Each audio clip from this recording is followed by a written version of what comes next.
प्रशासनिक अधिकारी डेपुटेशन को नहीं मुहांमुही होइछंती केंद्र और राज्य। आईएएस कैडर रूल 1954 रे संशोधन करने को चाहते मोदी सरकार। फल राज्य रे बिना अनुमति रे ऑफिसर को डेपुटेशन रे पठाई पारिबो केंद्र।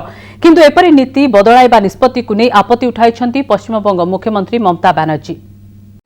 डेपुटेशन को नहीं मुहांमुही केंद्र राज्य। दिल्लीर पदक्षेप बढ़ाइला राजनीतिर पारा।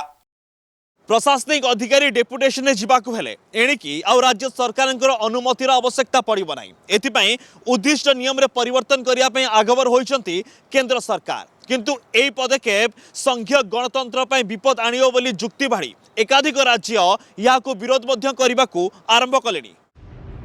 भारतीय प्रशासनिक सेवा कैडर नियम 1954 धारा 6 रे परिवर्तन आनिबा को केंद्र पदक्षेप नेबा आरंभ करिछि। या द्वारा केंद्र सरकार जो अधिकारी को चाहिए राज्यर बिना अनुमति रे डेपुटेशन रे नहीं पारिबे। केंद्र रे अधिकारी अभाव दर्शाई एभली निष्पत्ति निया जाउथबा जदियो जुक्ति दर्शा जाउछि, हेले पश्चिमबंग, तमिलनाडु, बिहार, महाराष्ट्र, केरल, तेलंगाना भली राज्य याको खोलाखोली विरोध करुछंती। देशर प्रशासनिक व्यवस्था केंद्र राज्यर संपर्क परिधि परिचालित। उभय को संविधान स्वतंत्र क्षमता देछि। तेबे किए केउठी नियुक्ति पाइबे राज्य सरकार प्रशासनिक सुविधा अनुसार निष्पत्ति नियंती। तेबे एथिरे कुठारघात करा जाउथुबा ममता बनर्जी प्रधानमंत्री को चिठी लिखि जणाइछंती। डेपुटेशन धारा 6 रे आसबाकू जाउथुबा परिवर्तन अनुसार केंद्र कोनोसी अधिकारी को नियुक्ति देले राज्य तांको दायित्व मुक्त करिवो। राज्य कैडर रे थिबा अधिकारी मध्यरु 40% डेपुटेशन रे रहिबे। राज्य एने नियमित तालिका प्रस्तुत करिवो। केंद्र राज्य मध्य नियुक्ति नहीं विवाद उपजिले केंद्र निष्पत्ति चूड़ांत।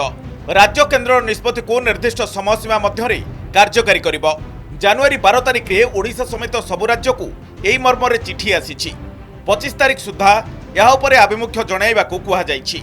राज्यगुड़िकर मतामत आसिबा परे संशोधित नियम प्रकाश पाइबो। केंद्र नियम परिवर्तन नै आग्रह देखाउथिबारु जदि राज्यगुड़िक असहमति प्रकाश करंती तेबे ए नै अध्यादेश भी आसी पारे। जो माने कि कौन से ना कौन पॉलिटिकल पार्टी सहित निजक संश्लिष्ट कर दौरान तेणु से कंट्रोवर्सी भीतर को चली जाऊँगी। यही व्यतिक्रम को सुधारवाई आप नियमटा को बदल देवाटा मो मत ठीक कथा नुहे। कारण ताहा जदि करेंगे गोटे ऑफिसर तार इंडिपेंडेंसटा को किछटा निश्चित भाव में हरइब। परस्पर को सम्मान देवा यही प्रिंसिपल उपर आधारित होता संपर्क। वर्तमान जदि आपन गोटे गोटे एकदम बिग ब्रदर एटीट्यूड नहीं करी सबतक पावर नहीं करी तांकू कंप्लीट नियंत्रणाधीन करेंगे ताहले ऑल इंडिया कैरेक्टरटा अफेक्ट हो। पूर्व पश्चिमबंग मुख्य शासन सचिव को नहीं मोदी ममता मुहांमुही होइथिले। अल्पन बंदोपाध्याय को दिल्ली नेबा को विज्ञप्ति जारी होइथिला। हेले से दिल्ली जिबा बदल रे निज पदरु इस्तीफा देई ममता मुख्य परामर्शदाता बनी जाइथिले। तेणु आगामी दिन में जदि सबू अधिकार केंद्र निकट को पलाए तेबे प्रशासनिक अधिकारी को नहीं एक संकटर स्थिति सृष्टि होई पारे। भुवनेश्वर कैमरा पर्सन समीर महाराणा अनुज दास रिपोर्ट, कनक न्यूज।